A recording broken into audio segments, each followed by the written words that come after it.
Second Thessalonians 2 verse 3 in the NLT. Don't be fooled by what they say, for that day will not come until there is a great rebellion against God, and the man of lawlessness is revealed, the one who brings destruction. Monday on Seattle News Tonight, we heard from the Washington Department of Fish and Wildlife on a controversial federal plan to kill barred owls to protect the endangered spotted owl. The strategy simply gives the authority to qualified entities that want to conserve spotted owls through barred owl control the legal ability to do so. And we need that authority to give owls a fighting chance against extinction. She says barred owls threaten spotted owls by outcompeting them for resources and habitat. Last fall, the U.S. Fish and Wildlife Service approved a strategy that involves killing barred owls in Washington, Oregon, and California. That plan has its critics, and today we heard from the head of an animal rights organization. There's a moral question. You're going to shoot 30 barred owls for every living spotted owl. So these animals, have a place in the ecosystem now. So do spotted owls. We don't favor barred owls over spotted owls. We just say this is nature. These animals will compete and are competing against each other. That's nature. For the most part, the Endangered Species Act was designed to stop human actions that result in species scarcity and potential extinction. It was not designed to pick favorites between native species. It's not designed to control the weather. Nature is going to exert its impact. And spotted owls are going to have a fighting chance, especially if we protect their habitat. But they've been declining for a long time. We shouldn't just go for a Hail Mary pass to kill 500,000 barred owls. Unprecedented slaughter of a native species because we feel desperate about the spotted owl. We can't opt for a plan that is doomed to fail, and so many experts say it's going to fail. All right, shalom, shalom. Call halayim la Yahweh, Bahasham, Yahweh Shai, Bahasham Rakal Kodash, as well as a double honors upon to the elders and apostles of GMS, Great Millstone, whom I've learned this truth under. This being titled Esau's Plan to Kill 500,000 Owls. This man's crazy, and just another example of Esau being the devil that he is. So let's just get straight to it. I saw the other day on Google trending that owls was trending.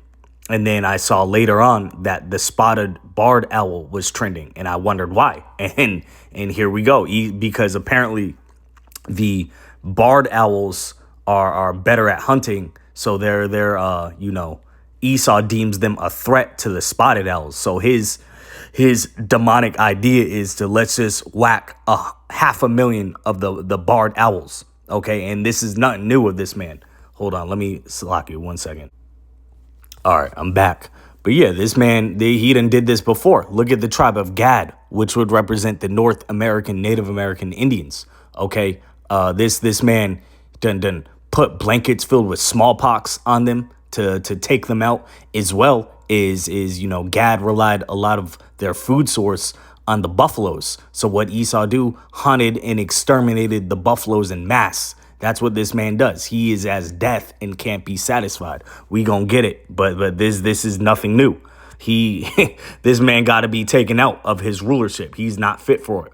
The longer this man stays in rulership, the more everything gonna die under his watch. The people, the water, the water animals, the land animals, the air, the forest, you name it. Under this man's rulership, the whole earth is in complete chaos and mourning under his watch. This is Habakkuk, the 2nd chapter, verse 5.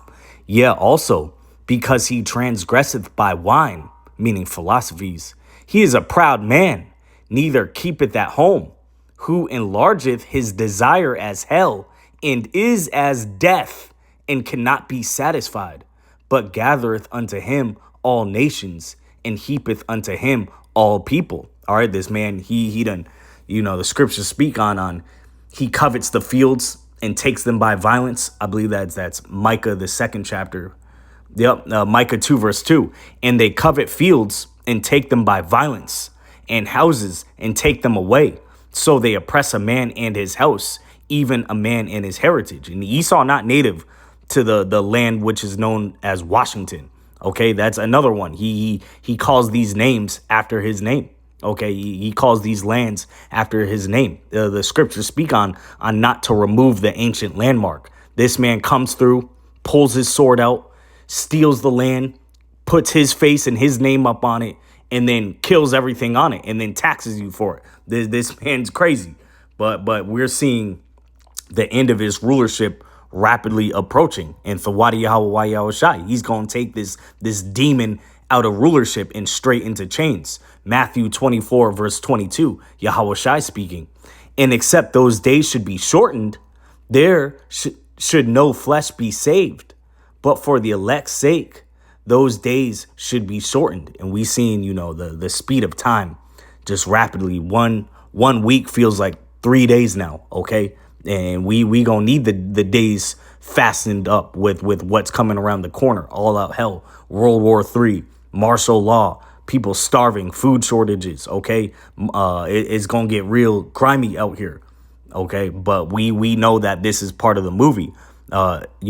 This kingdom, through much tribulation, we got to enter into the kingdom of Yahweh Ba'Shem Yahweh Shai. All right. And we know that, pursuant to 2nd Ezra 6, verse 9, for Esau is the end of the world, and Jacob is the beginning of it that followeth. Esau, you so-called WHITEs, this is your time of rulership. Also, Job 9, verse 24, the earth was given into the hands of the wicked. And we can see that. Only a wicked niggard would say, hey, you know what? We got to kill 500,000 damn owls. Let's these Native Americans is in our way. Let's kill their food source. Let's whack all the buffaloes. Only a demon would think like that. And as well as Malachi, the 1st chapter, verse 4, describes you WHITEs as the border of wickedness. And this is just another damn example. But we know we're going to get Revelation 20th chapter. This is your little season to be loosened and to be at a seat of rulership. This is, the second leg of the Roman Empire, but it's collapsing just like its former iteration. Revelation 20 at the top. And I saw an angel come down from heaven, having the key of the bottomless pit and a great chain in his hand. That bottomless pit representing Europe, because it's void of natural resources. Everything they got to send in by way of ship, okay, and imports.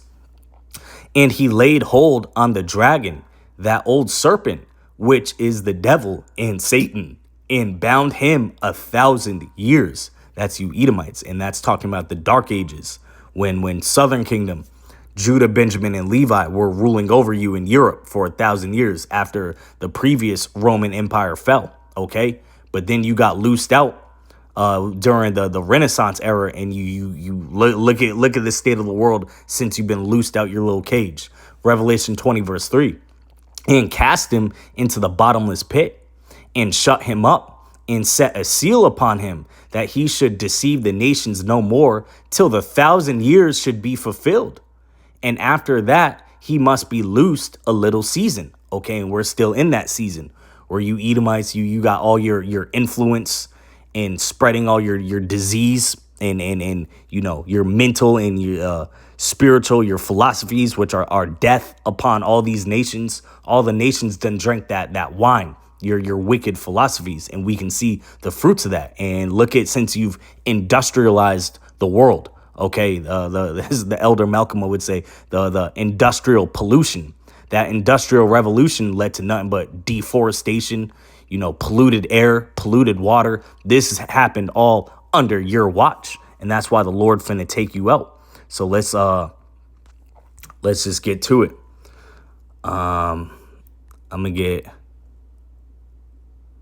We'll go down to Job, because we're seeking for this to come, where this man, and his unrighteousness gets judged for it and gets expediently taken out of power. Job 18, verse 18. He shall be driven from light into darkness and chased out of the world. Okay, and that's what's going to happen. That starts with Yahweh Shai returning. Okay, he going to put all you nations in chains, but especially the elites of Esau, Edom. Y'all going to be the first ones in slavery in the kingdom to come. Job 20, verse 27. The heaven shall reveal his iniquity, and the earth shall rise up against them. And I'm just speaking as a man. Lord willing, in the kingdom to come, all these animals that Esau done killed off and murked through his greed and his covetousness to build up factories and get more money. All these animals have a Esau #1 on the hit list too. These owls gonna be giving Esau hell in the kingdom to come. These buffaloes, you name it. All these animals that he done jacked up, the dolphins, you name it, they gonna be on Esau ass in the kingdom to come, because this man is as death, and everything under his watch is suffering under him. He really tried to come up with a plot in 2025 to kill 500,000 owls. This man's crazy. And let's close off on this, because he's a disease, and that's why we're praying for Yahushai's expedient return to take this man out of rulership. Ecclesiasticus 10 verse 4. The power of the earth is given in the hand of the Lord, and in due time he will set over it one that is profitable. And this man, nothing is profiting, nothing is benefiting under his watch. The word disease means to not be at ease. Can't nothing be at ease with the devil in rulership. Everything's suffering. Continuing down to verse 8. Because of unrighteous dealings, injuries, and riches got by deceit, the kingdom is translated from one people to another. Skip down to verse 10. The physician, which is Yahushai, the physician cutteth off a long disease, and he that is today a king, tomorrow shall die. And that's, rapidly coming to you, Edomites. You done ruled the world and these nations within great anger, and hey, the Heavenly Father got a warrant out for you for your arrest, and it's not going to be fun in the kingdom to come. You got a lot of blood to pay for, not only for what you done did to the Israelites, what you done did to all the nations, but what you done did to the earth. Okay, so the Heavenly Father going to deal with you. Lord willing, we witness his downfall and then our kingdom to come, and then you going head first into captivity where you belong. I hope this was edifying. Shalom.